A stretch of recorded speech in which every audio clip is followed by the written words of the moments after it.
الشيطان الرجيم بسم الله الرحمن الرحيم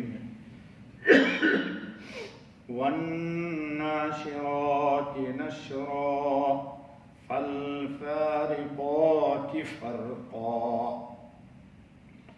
فالملقيات ذکرا صدق اللہ العظیم۔ دوستو، یہ سورہ المرسلات کی آیت نمبر 3، 4 اور 5 آپ کے سامنے تلاوت کی گئی۔ کل 2 آیت کی وضاحت ہوئی تھی اور اللہ رب العالمین نے اپنے خاص انداز میں دنیا اور آخرت کی مثال پیش کی تھی آپ کے سامنے ہواؤں کے ذریعے، کہ ہوا جب چلتی ہے تو انسان کو بڑی خوشگوار لگتی ہے، لیکن جب وہی ہوا جھکڑ اور طوفان اور آندھی کی شکل کو اختیار کر لے تو غضب ڈھاتی ہے اور انسان پریشان ہو جاتا ہے۔ تو اللہ نے مثال دی تھی کہ دنیا جو ہے وہ ہوا کی ابتدائی شکل ہے اور آخرت جھکر کی شکل ہے کہ انسان کے ہوش اڑا دے گی۔ اللہ ہماری حفاظت فرمائے، آمین۔ آج بھی مثال آ رہی ہے وَالنَّاشِرَاتِ نَشْرًا، پھر ابھارنے والیوں کی اٹھا کر، فَالْفَارِقَاتِ فَرْقًا، پھر پھاڑنے والیوں کی بانٹ کر، یہ بھی ہوا کی صفت ہے۔ آخرت کا نمونہ یعنی ان ہواؤں کی قسم جو بخارات وغیرہ کو اٹھا کر اوپر لے جاتی ہیں۔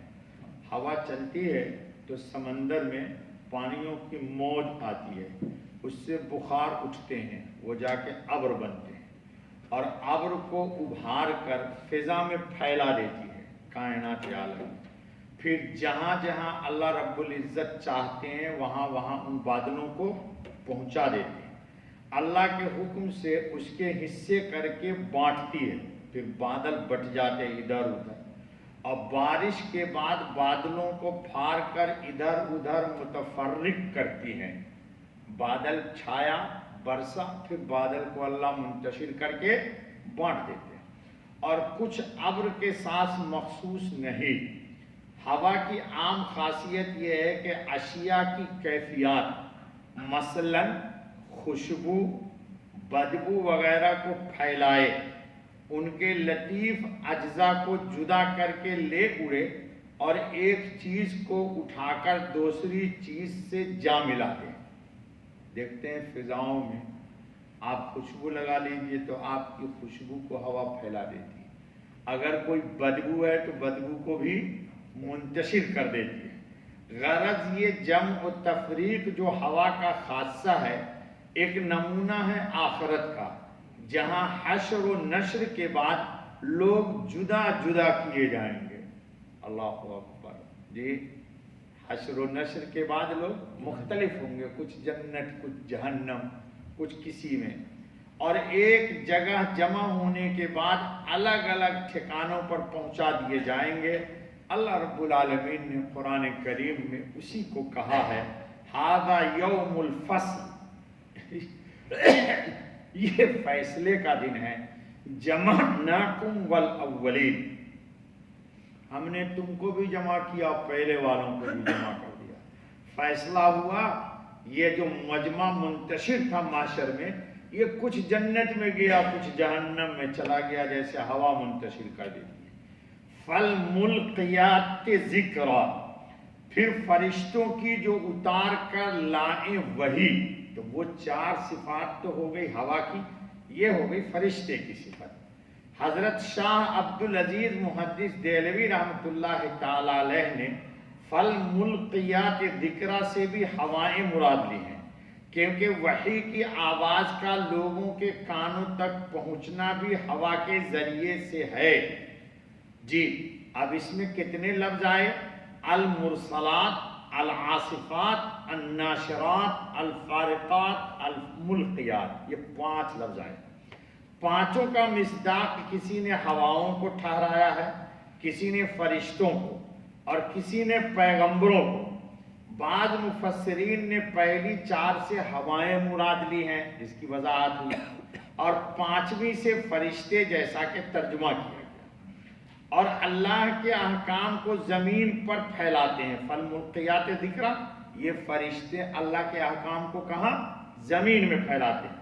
مراد یہ ہے کہ اللہ کی طرف سے کتابیں اتارتے اور پھیلاتے ہیں، اور ان احکام کے ذریعے سے ان مردہ نفوس کو جو جہالت کی وجہ سے مر چکے ہوتے ہیں زندہ کر دیتے ہیں.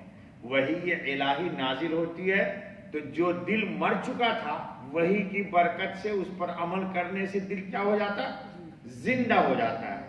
فالفارقات فرقاً، حق اور باطل میں تفریق کر دیتے ہیں، حق اور باطل میں تفریق کر دیتے ہیں. فالملقیات ذکراً، اور انبیاء کے دلوں میں وحی کا القاء کرتے ہیں، یا مومنوں کے دلوں میں اللہ کے ذکر سے یقین پیدا کرتے ہیں. یہاں ایک بات اور سمجھ لینی چاہیے کہ ذکر سے ایمان کے اندر یقین کی کیفیت پیدا ہوتی ہے. اس لیے ذاکر آدمی کو جو ذکر کرتا ہے اللہ کا، شکوک و شبہات اور شیطانی وساوس نہیں پیدا ہوتے. اور جو آدمی ذکر سے دور رہتا ہے اس کو شیطانی وسوسے بہت آتے، شکوک و شبہات پیدا ہوتا ہے. جی وہ کسی کا شعر ہے نا کہ فلسفی کو بحث میں سرا ملتا نہیں، بحث میں خدا ملتا نہیں، ہاں، وہ سلجھا رہا ہے پر سرا ملتا نہیں. تو جتنا انسان ذکر کرتا ہے ایمان میں یقین کی قوت پیدا ہوتی ہے. شیطان کو جو شکوک و شبہات ڈالنے کا موقع ہے وہ ختم ہو جاتا ہے. یہ کیفیت کس سے ملتی ہے؟ ذکر سے ملتی ہے، وحی الہی قرآن کی تلاوت سے ملتی ہے. لوگ چاہتے ہیں کہ ہم بحث میں خدا کو مل پالیں، جی شک و شبہ کو نازل کر کے دوسرے پر پھنسانے، تو دوسرا کوئی نہیں پھنستا، انسان خود ہی پھنس جاتا ہے. اللہ تعالی ہم سب کی حفاظت فرمائے. وقت ہے کہ کوئی ہے؟ چلو. فالملقیات ذکرا، دلوں میں پیدا کرنے والیاں. ہوش مند جب ہوا کی رفتار دیکھتا ہے اور اس کے اٹھان کا مشاہدہ کرتا ہے تو اللہ کا ذکر کرتا ہے. کل میں نے دعا سنائی تھی. اور اس کے کمال قدرت کا اعتراف کرتا ہے.